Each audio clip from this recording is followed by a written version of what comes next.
Hi everyone, it's Maria from Still Dreaming Homestead. Glad to be back with you today. I'm sorry I was gone for, I really don't know, 2 or 3 days, but we had a family emergency. My son Jason was taken to the hospital. He's out now, but he's having very serious health problems. So if you think about him sometimes, please pray for Jason. He needs our prayers. So I'm going to read out of the Bible story today. It's a special day. Bible stories.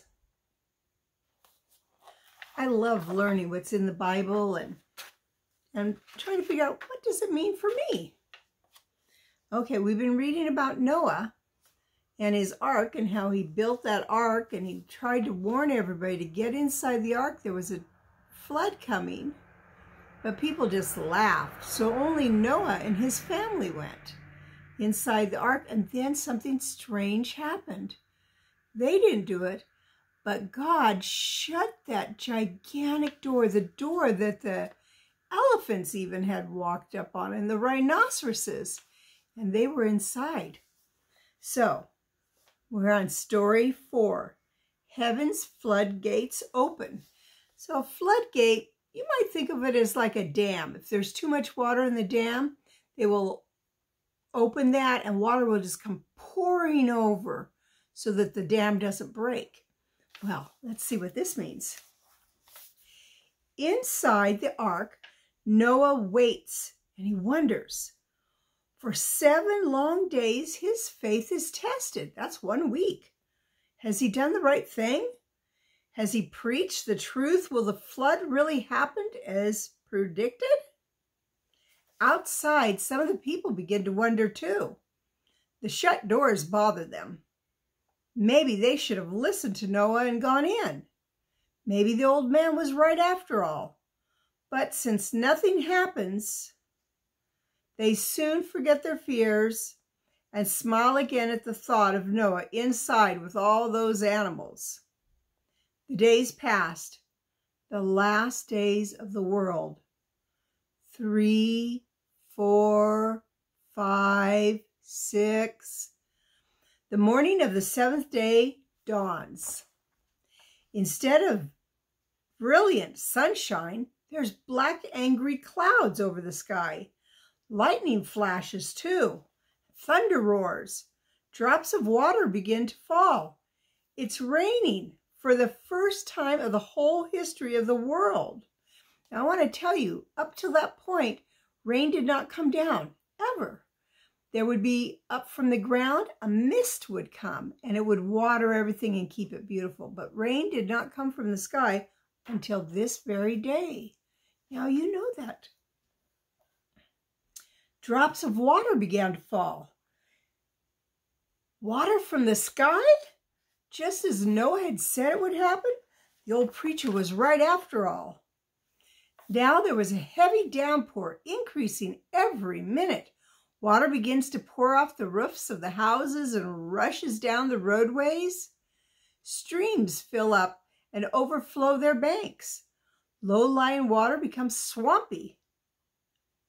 Land becomes swampy. Small lakes form everywhere. Now there's water all over the place. Streets, basements, lower floors of the houses, they're all flooded. People begin to rush to upstairs to their roofs.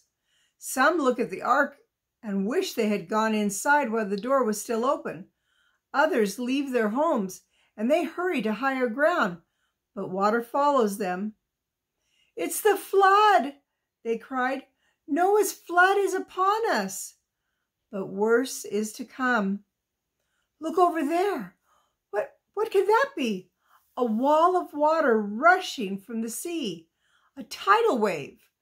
Sometimes it's called a tsunami. Now everyone runs for dear life. They climb the trees and rush frantically up the hillside, but the water rises higher and higher. There's no escape.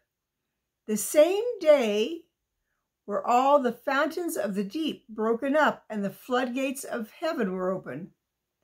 Now, some people are trying to scramble up the steep sides of the ark. They batter the door. Open, open, they cry. Open the door. Let us in. We're sorry for our sins. But it's too late now. Swiftly, the water rises and rises. Houses are washed away. Forests disappear. Hills become islands, then vanish beneath the waves.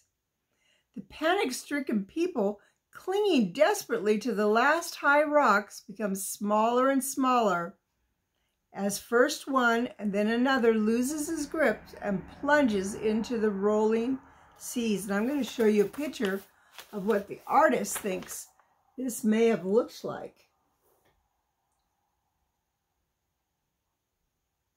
This would have been a terrible time. It would have been terrible for the people out there. Terrible for God seeing what's happening to the people he loved, even though he knew that it had to be done. And awful for Noah and his family. He could hear them. Higher and even higher rises the water until finally all the high hills and mountains are covered with water. Meanwhile, the wind-lashed tide has surged around the ark, so the water's just going up towards it and tugging at it, splashing over it. The mighty ship rolls, heaves, and lifts. It's off. Yes, with the priceless cargo of life on its way from the old world to the new. Wow. So now the ark is afloat. There's nothing it can touch now, not even the highest mountains, because they're all gone. Well, that was a sad part of the story. But God, when he tells us something is going to happen, it will happen. We can trust him. And we need to be obedient to him because he loves us. That brought him no joy at all. But he knew he had to start again because there was evil all over the world. People were murdering and killing and terrible to each other, terrible to animals even. God had to stop it.